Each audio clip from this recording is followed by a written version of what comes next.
Halo sahabat Premier, ketemu lagi dengan saya Dr. Ajiantoro, spesialis ortopedi, konsultan tulang belakang. Ketemu lagi di Spine Corner Premier Bintaro.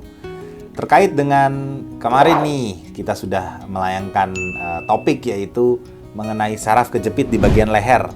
Ada beberapa pertanyaan yang masuk, saya akan jawab 3 pertanyaan. Yang pertama adalah kita lihat dari Kutensak ya.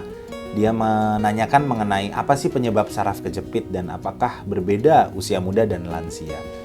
Secara umum penyebab saraf kejepit pada leher tuh banyak sekali.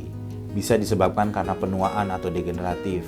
Bisa disebabkan karena bantalannya robek atau HNP. Tetapi ada juga penyebab lain seperti infeksi, yaitu keganasan atau tumor, ataupun patah tulang atau yang kita sebut fraktur.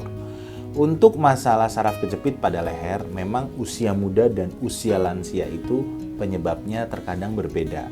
Pada usia muda, penyebab paling sering adalah robekan dari bantalan tulang belakang yang kita sebut hernia nucleus pulposus. Sedangkan pada usia lansia biasanya disebabkan karena proses degeneratif, di mana biasanya proses degeneratif ini memunculkan bantalan sendi tulang servikal atau tulang leher itu menipis sehingga tinggi bantalannya semakin rendah dan menghasilkan saraf kejepit pada leher. Oke, untuk pertanyaan kedua saya ambil ini dari Visisi Lalahi ya, menanyakan bagaimana gejala dan tanda saraf kejepit pada leher dan bagaimana kita untuk mengenali atau mendiagnosis. Oke, secara mudahnya saya bagi menjadi 3 gejala untuk saraf kejepit leher. Yang pertama yaitu gejala sensori ya, yang kedua adalah gejala motorik atau kekuatan otot, yang ketiga adalah keseimbangan. Yang pertama gejala sensori atau sensasi. Saraf kejepit leher bisa menyebabkan rasa nyeri, menyebar ya dari leher ke pundak, ke tangan ya, disertai dengan kesemutan atau baal atau kebas ya, sesuai dengan level saraf kejepit yang mereka alami. Yang kedua adalah gejala kekuatan atau motorik. Saraf kejepit juga bisa menyebabkan kelemahan pada sisi tangan atau pada sisi kaki, yaitu kesulitan menggenggam, kesulitan dalam berjalan, dan yang terakhir adalah gangguan keseimbangan di mana saraf kejepit pada leher bisa menyebabkan seseorang itu mengalami penurunan kekuatan otot pada tangan dan kaki dan keseimbangannya terganggu.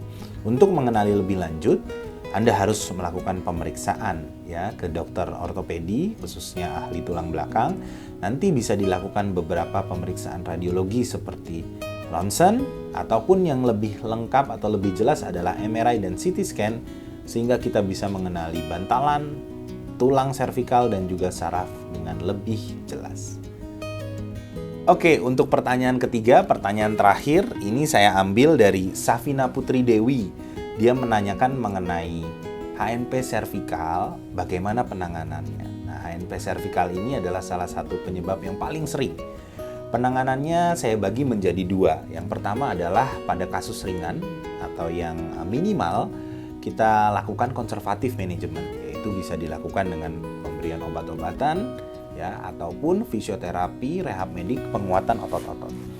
Yang kedua adalah terapi operatif.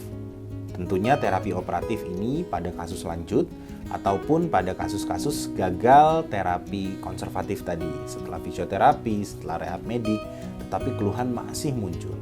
Nah, untuk terapi operatif atau operasi saat ini dengan teknologi yang modern, banyak sekali hal yang bisa dilakukan.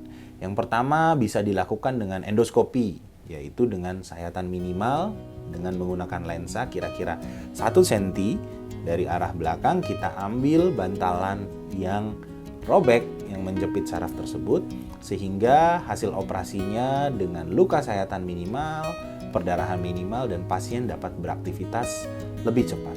Tetapi selain itu ada juga pasien yang membutuhkan penggantian bantalan servikal, di mana penggantian bantalan servikal kita lakukan biasanya tekniknya adalah teknik operasi dari arah depan ya, dibuat sayatan kecil ya, kira-kira 3-6 cm ya, lalu kita lakukan penggantian bantalan servikal dari arah depan sehingga saraf kejepit atau bantalan yang menonjol bisa kita ambil dengan baik, tetapi tinggi dari bantalan servikal tersebut juga bisa kita perbaiki atau kembalikan seperti normal kembali.